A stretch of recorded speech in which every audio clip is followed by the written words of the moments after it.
Three, two, one. We are back with Roman and Scott here. Roman, how do I pronounce your last name again? It's Roman Jaworowicz. Jaworowicz, yes. And we are talking today about culture, company culture, particularly hotel culture. And just giving our thoughts about it, why it's important, what it is. Do companies really pay much attention to culture these days? Roman, what do you think about that? Is culture something that you see talked about much out there? Well, I think a lot of people talk about it, but I don't think many people understand what it takes to develop a successful corporate culture within their own organization. A lot of the owners that I have talked to over the past few years, they talk about developing a culture, but when it comes right down to it, they really don't understand the internal mechanics of how you've got to put things together to really develop and make a corporate culture work. I think when you do it, and if you do it right, and you really want to be successful, it's not just a one-time effort. It's an ongoing effort that has to carry on a perpetual life, and you have to believe in it. You have to talk about it in everything you say and do. I know you have to have systems in place at your property to continue to develop the corporate culture. So I just believe that everybody has a different level of understanding of what a corporate culture is, and that's the problem in many hotels today. They talk about it, but they really don't deliver on it. That's what I found. In fact, just researching the topic a little bit, I found there's a ton of different viewpoints on what culture is. I mean, when you're talking about company culture, you're almost talking about a case study in group psychology. And there are so many people that have just analyzed and categorized and labeled this and that. I mean, there's Harvard reviews and whatnot, but the most common talking point that I found on culture is that it is describing the way things work in a business, how the people interact, what are the influences that guide the decision making. But some people are pretty against company culture. They see it as an excuse to not hire somebody, maybe a form of discrimination, saying somebody's not going to fit into our culture. It's kind of vague. Some people think that culture is, exchanging gifts at Christmas time, that sort of thing. So I think there's a lot of misconceptions about it, and there's not 100% agreement about what culture is or what it should be or why it's even important. But I've seen that in so many different cultures or so many different companies. I've seen culture given lip service, but not truly alive in the company itself, and that I think ties into the mission, the vision, the mission statement of the company. When I was in business school and learning about the theory of business, one of the things that a professor said is that the mission statement should be the most vital and most important statement in the company. It should revolve around that mission statement. I don't know how many companies I've worked for that had a mission statement, but it was never uttered. It was not recognized. If you were to ask an employee what it was, they wouldn't know. The spirit of it wasn't there. So I think culture and mission statements kind of share that same relationship. Yeah, and that's true because, see, somebody comes up with a mission statement all by themselves, or maybe there's two partners in a business and they come up with it. But then, what they do, they write it down on a piece of paper, they hand it out to their staff, or they put it in on the front page of their handbook, their employee handbook, and that's as far as it goes. And then they talk about it at the annual Christmas party. If they have any other functions, they might bring the mission statement up again. But it's not truly integrated into their operations, and they really don't believe it themselves. At the hotel that I owned up in Midland, Ontario, we had a missions and values statement that we integrated completely into the fiber of our company. And it had a life of its own because everybody had to buy into it if they wanted to be an employee of the organization. We would have meetings where we would talk about things, and I didn't develop this mission statement by myself. I took the core people who were employed at the time in my hotel, and we sat around a table in a think tank type of situation, and we discussed what the mission statement should be, what it should encompass, what should be the growing and perpetual parts of the mission statement, and that's how we came up with our mission statement. Then, after we presented it to the entire staff, every person who was hired in my company went through an orientation program so they understood what the mission and value statement was all about. And then they were given a motivational book that we decided on the Magic Kingdom. We took a page out of Disney. And then every 6 months, when they had their staff review, they had to do a self-evaluation on themselves, which encompassed the mission and value statement, and they had to actually write down in their self-evaluation how they themselves and their position within the organization was working through the mission statement, mission and value statement. So it wasn't just one of these things where they read it once and then that was it. They read it. We talked about it at all the staff meetings. They had to write on it themselves. They had to do some outside reading with the books on the Magic Kingdom. And then they had to really embody it because it was part of their evaluation process. So it worked extremely well when we did it at the hotel. And it was sounds one like of you those embraced things. it. Yeah, well, it was one of those things that helped us grow. When we bought the hotel, we were doing about $1.4 million in room sales, and fast forward, before I sold it, we were doing $2.4 million in room sales and another $1.5 million in food and beverage sales. So I mean, it does work, and our customer satisfaction was among the highest in Best Western when you look at our scores and stuff. So it really does work, but you just can't throw it out there, post it on or hang it on the wall, and then expect everybody to buy into it. We used to spend anywhere between $15,000 to $24,000 a year. It was actually budgeted for in our budget on staff training that was related to the mission and value statement. So I mean, you just can't talk about it. You got to invest in it. You got to believe it yourself, and then you got to live it. Yeah, I think there's a culture that exists in every company, whether they choose to focus on it or just let it be what it is. But the culture is observed by the decisions that management makes, the things that they invest their time and money into, and what is all involved with that. But if they just put a plaque on the wall and say this is our mission, but their actions do contrary things, I think everybody sees that. The employees see that it's not a true cohesive mission, and it's probably one of the most destructive things. I've also that gets complicated as a company gets very large in size. The larger it gets, I think the harder it is to get that mission throughout the company all the way to the frontline employees. And a lot of middle managers in between can thwart the company mission and even create their own little sub company, cultures that it can deviate very easily when you have so many levels of management. Right, but there again, if you really believe in your mission statement, as you grow, you have to attract, motivate, and retain the most talented people in the industry. You just what drives me crazy sometimes is hotel owners will spend $6, $7, $8, $9, $10 million on a hotel, and then they hire a general manager for $40,000 and give them virtually no training. Yeah. And so what you're buying is you're buying a person to babysit your property, but they're not going to really make that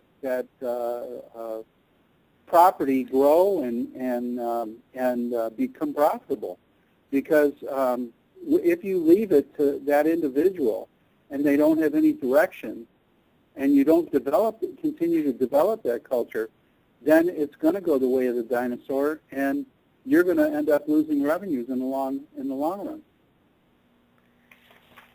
Let me read a statement that I was reading some articles, and this one I like because it just categorized cultures in three different categories: negative, neutral, and positive. So it says, there are many ways of classifying corporate environments, but overall the simplest way is to rank them is negative, neutral, or positive.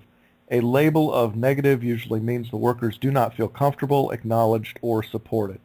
It is also associated with activities or policies that go against the outside general culture. Because transitioning between the two conflicting characteristic sets can be stressful, another common issue is the rights or policies routinely change, resulting in confusion or inefficiency.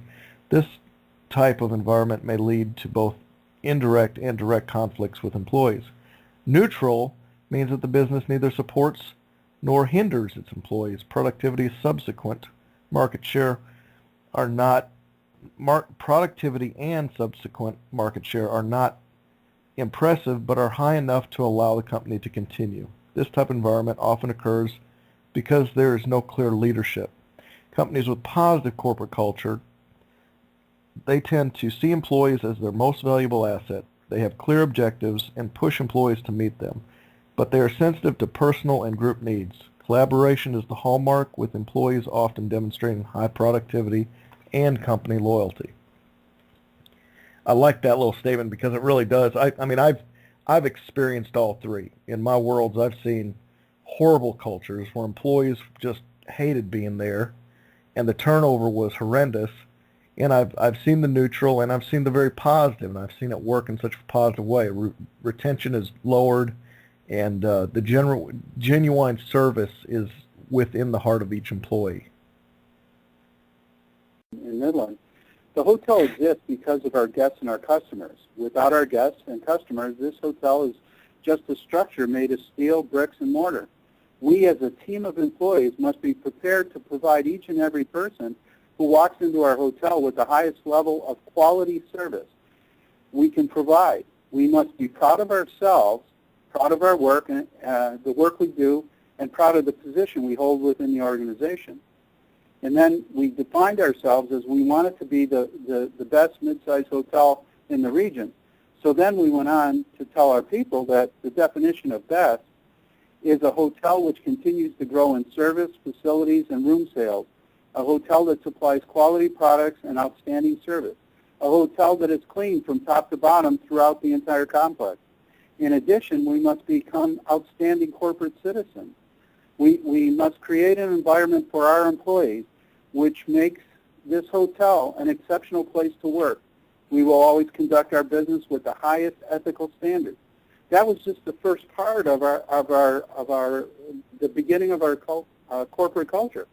And I mean, that's the basic core. I mean, if you can't do that, you shouldn't even be in the hotel industry or the hospitality industry. Right.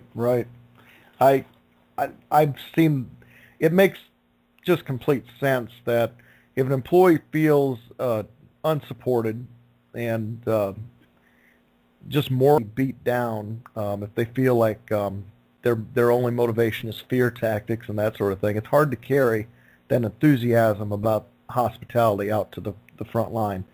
One article by Tim Brown, I got it off of LinkedIn, and he just one paragraph in it just stuck out to me. It says, where he said, when brands attempt to script their service performance but do not give equal attention to the internal culture, it should be no wonder that these organizations inevitably fail to meet consistent service standards. Companies that have combative relationships with their employees or fail to engage staff in a respectful way risk seeing the same negative attitudes filter into staff interactions with customers. I think that's a key word, that respect, and not having combative relationships. And it seems like in the old days it was more acceptable to holler at the employee and just jump on them and use a lot of fear tactics, but those emotions get carried right on through to the customer when they do that. Absolutely, and again, in the mission and value statement that we did, as I mentioned, I said to them, we must believe our people make the difference, and it's important that I told you, attract, motivate, and retain the most talented people in our industry. We got to promote mutual trust and respect with one another. That's a big issue, because I always used to tell my staff, I don't really care if you like me or not, but you have to respect me and I have to respect you. When you walk out of this building, if you want to talk bad or ill, that's up to you. That's your decision as an individual. But while we're here on site, we have to treat each other with respect. We have to practice open and timely two-way communication. It just can't be the manager preaching from from the top of the hill and saying, you got to do this, you got to do that. You got to interact and talk to your people. Then you got to train your people. You got to role play. You got to talk about situations. There are certain situations that our employees face every day when you're interacting with the customers that they have to know how to respond, because sometimes they're difficult questions or difficult situations, and nobody wants, people don't like feeling like they don't know how to handle those situations. So I believe that training is really important. Always keep an open mind to new ideas and encourage innovation. I mean, your front desk people, your maintenance people, your housekeeping, they can help you save so much money that it's just incredible. And if that's not part of your culture, they're going to say, why should I voice my opinion, even though I know it can save money? They don't care about me, so why should I do it, And then Right. Sometimes you got to take calculated risks, knowing that sometimes we might fall short. But we all have to be there to pick one another up and support one another as we move forward. We got to make the best use of our employees' abilities. And, Right. And again, this is all about training, and then get the hell out of the way and let them do their job. But if you train them and explain things to them and teach them and they want to learn, then you've got a winning combination. Yeah, I think at the end of the day, the right culture, in fact, really bad cultures ought to weed themselves out, just because the bad culture should not be a very profitable business, and it should fizzle out. But I would think that the strong cultures would support and enhance that customer service and bring in the profits and lower the turnover and all of those things. But I know I've seen all three. I've seen horrible cultures, I've seen neutral, and I've seen where it's done exceptionally well, where there's meetings that are centered around the culture and that the culture is brought up in almost every conversation. And that really is the payoff there, especially if you're in the service industry, which hospitality, that's what we are. You could say we're a customer service culture or customer-centered culture. So everything is really surrounding that whole theme, and that culture should be part of it. Well, I mean, you only have to look at Ritz-Carlton. They're probably the most successful hotel chain in the world, who has really captured an ongoing and thriving culture amongst their employees. Very seldom do you read anything negative about service at a Ritz-Carlton. I actually used the Ritz today in one of my meetings with my guys. I'm working at the Omni now, and I was sharing with them a little story about a guy who his child, they stayed at the Ritz for a little bit, and they forgot a stuffed animal called Joshi, and the child was all distraught, and the dads and the hotel they had called the hotel, and they verified that they had the missing stuffed animal, but the little boy didn't want to go to bed, so the dad said, "Don't worry about Joshi, he's just taking an extended vacation." So he called the hotel, and he told the hotel what he had told his son and asked if they'd please send it to him. And the Ritz sent it back to him, and in the box with Joshi was a photo binder, and they had taken pictures of Joshi, the stuffed animal. They set it up so that he was like sitting on the pool, just enjoying the sun on the recliner and getting a massage and driving a golf cart. Another picture with him working in the LP office, and it just over the top, type of service. It was an interesting blog that this person told about his experience with them, and so I had to share that one with my crew at work today too. Just a good example. Well, again, when you're developing a corporate culture, you have to define quality as performing up to your guests' expectations, and then just doing more, going over and above, and that's what the Ritz did. And it really didn't cost them much money either. No, it didn't. I mean, what, a few pictures at 12 cents right. a frame, a picture, and stuff.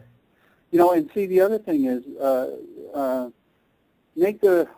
you have to give the employees the opportunity to be responsible, and allow them to have some you have to allow them to be able to make judgment calls at that moment with the guest. And a lot of companies are afraid to do that. A lot of companies, I've heard it at so many hotels. Well, I can give you a 10% discount, and if you want more, you got to talk to the manager. When's the manager in? Right. Monday morning. Right. Again, I think you have to work with your staff and say, okay, what constitutes a certain amount of discount? And I'll tell you where that attitude comes from. I've seen is the line level employees, if they get fussed at for doing the wrong thing, if they make a decision and then they get fussed at for doing that, well, then they determine in their mind, well, I'm just going to play it safe, and I'm going to have to get approval before I do anything, and that's where that hindrance comes in. So I try to applaud any effort that my employees make for customer service, even if it's not quite what I would have done. I really celebrate the success that they took ownership of it and did something. One of my employees last week was wearing this little pin that's a signia of Fort Worth, and we all have it on our uniform, and this guest was saying, I just love that pin. I've been looking for something like that. Without hesitation, he took it off and said, well, I would like you to have this. She was like, no, I can't take your pin. He's like, no, trust me, I'm more than thrilled to give this to you. I can get another one. I want you to have this. And she was impressed that he would do that, but they have to feel that empowerment that, yeah, you're welcome to do that. We'll be happy to buy you more. Exactly, and that type of gesture to a guest, you can't even put a price on it, because that right, guest, everybody that guest talks to in the next probably 3 months, when something about customer service or going shopping or whatever comes up, that they're going to talk about that. Right. It's fun to have the resources and the backing to do things, and the common word they use is empowerment, and that I think is a culture that needs to exist in hotels. The employees have to feel that customer centered approach. Right.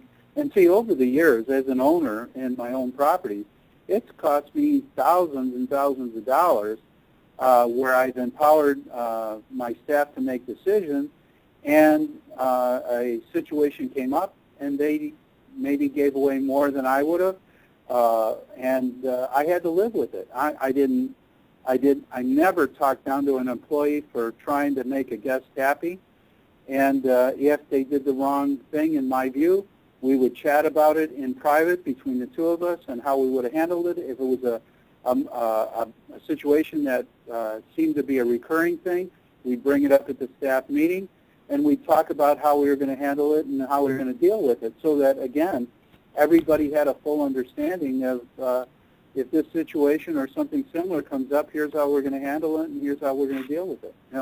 And that kind of thing makes the person feel more confident, not only confident in their job, but confident in themselves, that they know they can deal with this and they don't have to ask permission. Yeah, it gives them that guidance. I found that in my studying of it, that the culture that really focuses on the customer has five really core things that I'd sum up, and let me just read to you what I find is the top 5. Number 1, you have to view the customer experience. That means everything, their emotional experience, their physical experience. Their experience is vital to achieving the business goals. They have to have a very positive experience. And at my hotel, we have a daily meeting on the feedback that we get from the guests. We look at every source of feedback. That's internal property notes, medallia surveys, and social media. And we look at any feedback we get, positive and negative, and we review it, and we zero in on the negative things to see what we can do as a whole to make it better. And we do that every single day. And then we follow up on those things too. Number two, you have to have an accurate understanding of what your customers really want and need. And that goes right along with those surveys. Number three, you have to actively make strategies to better meet those needs. 4, you got to have support services and initiatives from the very top all the way down. And 5, you got to have common goals across the organization. You can't have someone doing their own thing separate from what the main criteria or the main mission statement is. But everything's got to be centered and together on it. We all have to be on the same page. Well, I agree with all 5 of those, and I'll just would like to add a few more. Sure. As the GM of the property or an owner of a property, I think you need to promote teamwork, but you have to encourage individual initiative as well. I think you have to provide leadership in all areas of the hotel and in the community. And I don't mean just leadership from a management perspective. I'm talking about leadership with even frontline employees. There are plenty of unsung heroes and leaders in that front line that sometimes never get recognized. And Right. I think in most hotels you got to pursue technical excellence as an integral part of the total business of the hotel and its performance. You can't expect people to do a good job if your technology is way behind the times. And I think you've got to reward your employees who practice excellence in every dimension of their work because they're helping you build your business. And anybody who goes over and above what you would consider the normal work description should receive some sort of recognition. And you can never say thank you enough, in my opinion. And then I think you got to set your priorities. You got to plan ahead, and then execute your plan. And the biggest part of that is the entire team has to know, the entire organization has to know what that plan is, so that they can all buy into it. If you only let your managers know about your plans and you don't share information with them, you're never going to get everybody on side. But when you let your front desk, frontline people know what the plan is, they get excited about it because they're being brought into the entire in the entire culture, and that's what they want to be. They want to be an important part of that of a successful culture or organization. Those are excellent additional points, and I have been jotting down and taking notes. I'm going to make that part of my presentation at the school next week. I'll send you a bill for that one. Yeah, I do. I think that leadership in the community and the technical, that's funny. I always hire for attitude, but we can train on the technical. We can train on the software and things like that. But I've been amazed at some of the, job postings I've seen when I've been, just looking around, like when they say must have such and such experience with this particular program. And I'm like, what is so great about that program that you can't train somebody to do it, Instead of hiring, the good personality, the person who's customer service focused, we've got to have someone who's got 3 years of experience in program XYZ, Well, sorry. No, go ahead. Some of my best employees that I had over the years, I found in other organizations, like at a fast food restaurant or in a grocery store. And I watch how they work. I watch how enthusiastic they are. And you're right. You can teach a person. You can teach a person how to answer a phone, how to work a computer, how to fix a dishwasher. But you can't teach people how to have personality and attitude. And to me, right, that's more important than anything that you can put in your priorities for hiring people. If they have a good work attitude and they're there, the way I look at it, you spend 30% 33% of your life at work because you're usually working an 8-hour shift for most full-time people. So Right. out of a 24-hour day, you sleep probably 6 to 8 hours, and then you have your free time for 6 to 8 hours, and then you work 6 to 8 hours. So why not take that third 33% of that where you're at work and try to make it the most enjoyable time of the day for you, so that then when you come out of work, you're in such a good mood that you go home, you have better relationships at home or with your friends, and you're ready to take on the world. So, life is tough enough, and we just need to make it more pleasant and respect one another at the workplace, and I think it could really go a long way. In fact, I know so. I think Marriott really discovered that. In fact, when I was with them for a while, they did employee surveys, and I remember one of the questions on the surveys was to the employees, "Do you feel like you have a friend at work?" Because they found that people that had a friend at the workplace were happier, more long-term employees. I thought that was an interesting question, but that employee satisfaction should be part of the plan of any successful business program, that they get feedback from the employees and they kind of drill down on where they could make improvements. And I know that the Omni, where I'm currently, they totally do that. They've got employee surveys and they drill down, okay, what can we do to make the satisfaction better for everyone. Well, in my years when I used to teach Dale Carnegie, and this is part of the human dynamics in business, is they used to send us out these stats all the time, and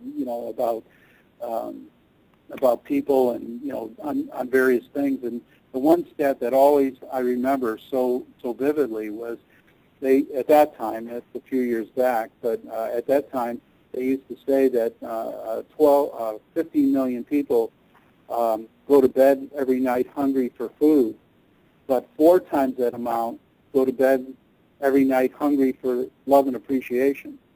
And so that's an unbelievable number of millions and millions of people. So Right. if you, as an employer, can take that to heart and look what you can do to make the lives of those people better, I mean, how can you fail? Right. Well, that's pretty good. Very good examples of what culture should be, especially in boosting the morale of the employee. And I've seen the bad. I've seen the cultures where the boss is swearing at, yelling at, threatening to fire their employees on repetitively, and it's crushing to see that kind of behavior out there. But I remember one company, I was amazed that they were surviving as a business because the culture was so demoralizing. Just the employees were, the turnover was high, but they still survived. It was very different, but they eventually sold their company to somebody else and took what money they could make out of it and retired. But it was absolutely unbelievable. I just couldn't believe that they didn't get a class action lawsuit for the things that they said to the employees. Well, again, and if you're an entrepreneur who wants to grow their business and have more than 1 or 2 locations, and that if you don't have a good culture to begin with, how are you going to grow and remain profitable? Because if you don't have that culture and you don't work at it and every day, how can you open up another business if your first business doesn't really get it? And eventually it's all going to catch up with you, and you're either going to end up with a union or you're going to have, like you said, a revolving door with employees leaving. And the cost of training is just unbelievable, especially in this day and age. And it always amazes me that in the hotels, especially in the mid-scale hotels, they spend time teaching people at the front desk or whatever, and then for 10 cents or a quarter or 50 cents more an hour, they let somebody walk after they just trained them and had a good person. And it's Right. just, well, I'm not going to pay them anymore. Well, it's all about, if the person's doing a good job, reward the person. It's only going to bring you in more revenue. I mean, 50 cents an hour, it's peanuts if they could sell 5 more rooms for you a night, you know? Right, right. That's that's a very valid point, and I guess sometime we should have a podcast about wage surveys and doing reviews with employees and all that sort of thing, because that's a big part of a lot of people's worlds as well. Right, especially in this day and age when, jobs are so are really hard to come by. Now is the time when employers should, especially hoteliers, should really step up to the plate and start taking a look at their wages and what they can afford to do, because I just listened on the news the other day in Phoenix. A lady, they're a dentist and a wife and husband had a dentist partnership, husband and wife dentistry, and they put an ad on Craigslist paying $10 an hour. She had 400 applications, and she was only paying $10 an hour, and she was on the radio, and she said that she couldn't believe the caliber of resumes that she was getting for $10 an hour. So now's the time when you could, if you were running a hotel and you were having some problems with staff, now's the time where you could step up and get some really talented people to come in and work for you. And I just think a lot of hotels are missing that opportunity. Oh yeah, yeah. That it makes a huge difference to hire the talent, train and develop and retain the talent. That I know I've seen figures on how much it costs each employee that's turned over, but I still always think that they're on the low side, because they factor in a lot of hard numbers, but there's a lot of soft things that I think are missed, like just an employee's ability to do their daily functions more quickly and correctly than the new person. The new person often will make errors that cost money, and it's just there's a lot of things to overcome. But I think on the hourly employee, the stat was $1,200 for the turnover, and for the manager, it was about $5,000, and that's what they had ranked it as. I think it's a little bit more than that, in my opinion. I do. Anyway. Me too. Yeah. Well, not only that, your regular clientele is really, that's a big factor.